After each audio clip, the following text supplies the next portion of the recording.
గడిచిన రోజున్నర క్రితం ప్రముఖ కంటే కూడా తెర వెనక మంత్రి హోదాని, ఎమ్మెల్యే హోదాని,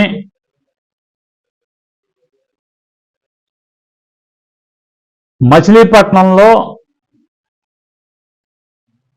లెక్కకు మిక్కిలిగా అనుభవిస్తున్నటువంటి గొర్రెపాటి గోపీచంద్ గారు ఆయన ప్రెస్ మీట్ పెట్టి మాట్లాడారంట.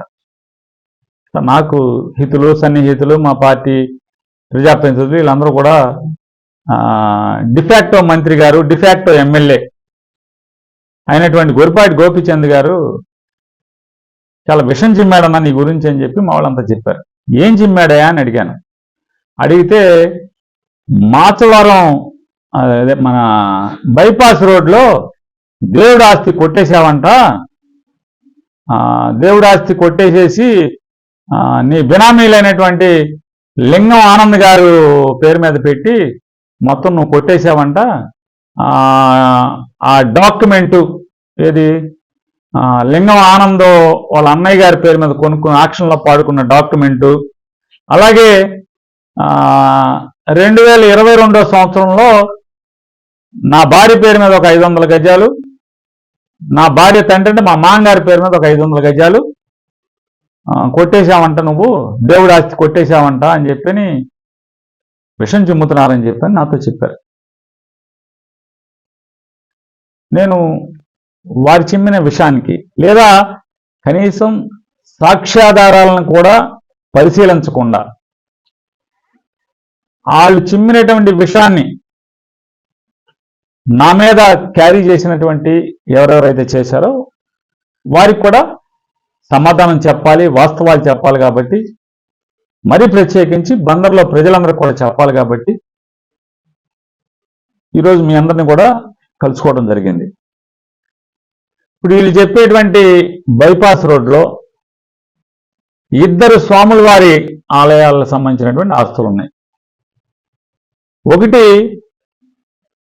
శ్రీ విశ్వేశ్వర స్వామి వారు మాచవరంలో విశ్వేశ్వర స్వామి వారిది ఒక 7 ఎకరాల 50 సెంట్లు, దాన్ని ఆనుకున్నటువంటి మరొక స్వామివారు ఆర్పేటలో వేంచేసి ఉన్నటువంటి శ్రీ రంగనాయక స్వామి వారి సంబంధించినటువంటి మరొక 8 ఎకరాల చిల్లరెంతో స్వామివారి ఆస్తి. ఈ 2 ఆస్తులు పక్కపక్కనే బైపాస్ రోడ్డు ఫేసింగ్ లో ఉంటాయి. బైపాస్ రోడ్డు ఫేసింగ్ లో ఆ 2 ఆస్తులు ఉన్న చోట నేను ఆ స్వామివారి ఆస్తి కొట్టేశానని చెప్పి నిన్న పెద్దలు రాజ్యాంగేతర శక్తిగా బందర్లో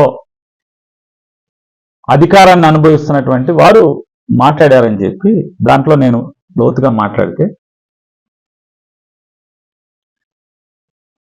ముందుగా 2000 అంటే నేను రికార్డులకు ఇప్పుడు ఎంతం జరిగింది మీరు చెప్పిన కాడి నుంచి నిన్న సాయంత్రం ఈరోజు అసలు ఏం జరిగింది అనేది అప్పట్లో ఉన్నటువంటి ఎండోమెంట్స్ వారిని, రిటైర్ అయిపోయిన వాళ్ళని చాలా మందితో ఫోన్లో మాట్లాడాను. ఏంటి అసలు ఏం జరిగింది, అలాగే పాడుకున్న వారితో కూడా కొంతమందితో మాట్లాడాను.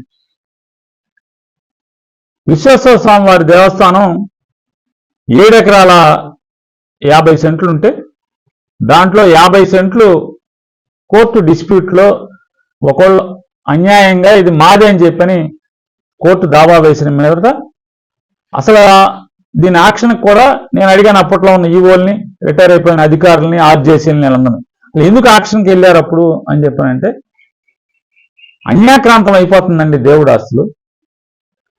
ఒక 50 సెంట్లు ఆ పక్కనే ఉన్నటువంటి ఒక ఆయన వాళ్ళ అల్లుడు హైదరాబాద్లో ఉంటున్నాడు ప్రస్తుతం, అతను కోర్టుకు వేశాడు. కోర్టుకు వేస్తే హేమంత్ గారు అని చెప్పిన ఒక న్యాయవాది, ప్రముఖ న్యాయవాది గారు ఉన్నారని అంటే నాకు తెలుసు. కాదు ఆయన చెప్పాడని ఈ ఆఫీసర్లు చెప్పారు. ఇక భగవంతుడికి తెలియాలి, హేమంత్ గారికి తెలియాలి, ఎండోమెంట్స్ వాళ్ళకి తెలియాలి. ఆ ఎండోమెంట్స్ వాళ్ళని పిలిచి, అరే మీకు పోయే కాలం వచ్చినట్టుందిరా, దేవుడు ఆస్తులు కాపాడతాకి మీకు జీతం ఇస్తున్నారు, జీతం ఇస్తుంటే ఒకళ్ళేమో ఒక నవాబు గారేమో 33 సెంట్లకి అందుకో కాదు 3 ఎకరాలకి దావా వేశాడు, నాదని చెప్పిన దేవుడిది, ఇంకొక ఆయన హైదరాబాద్ లో ప్రస్తుతం ఉంటున్నాడు. అతనేమో ఏదో గ్యాస్ కంపెనీలో పనిచేసేవాడని చెప్తున్నారు ఎవరు ఎండోమెంట్స్ వాళ్ళు. ఆయనేమో 33 సెంట్లకు ఎంతకో ఆయన వేశాడు. ఒక ఆయన 3 ఎకరాలకి, ఒకళ్ళేమో 50 సెంట్లకు ఒక ఆయనను, 3 ఎకరాలకు ఒక ఆయన, ఇద్దరు వేశారు. కాబట్టి తొందరగా కాపాడుకోమంటే పైకి చెప్తే, అరే ఇంద్రబాబు ఎప్పుడో మేము ఆక్షన్ పెట్టమని ఎప్పుడో చెప్పాము, ఆల్రెడీ లెటర్స్ ఉన్నాయి, మళ్ళీ ప్రపోజల్ పంపించండి మా పై అధికారులు చెప్పారు. సరే గబగబా ప్రపోజల్స్ పంపించాం. ప్రపోజల్స్ పంపిస్తే ఆ ప్రపోజల్స్ మేరకు శివాలయం అంటే మాచవరం విశ్వేశ్వర స్వామి మాచవరం శివాలయానికి సంబంధించినటువంటి 7 ఎకరాలు ఆక్షన్ పెడితే, ఆక్షన్లో ఎవరెవరు పాడుకున్నది ఎవరు? సూర్య అండ్ సన్స్ బాబు గారు వాళ్ళు, రమణయ్య గారు వాళ్ళు, సూర్య అండ్ సన్స్ బాబు గారి తరఫున పంచికల్ రమేష్ గారు వాళ్ళు, వాళ్ళ కుటుంబం, అట్లాగే మిరియాల వారి కుటుంబం, ఇంకా దాంట్లో ఇంకెవరెవరో చాలా మంది ఉన్నారు.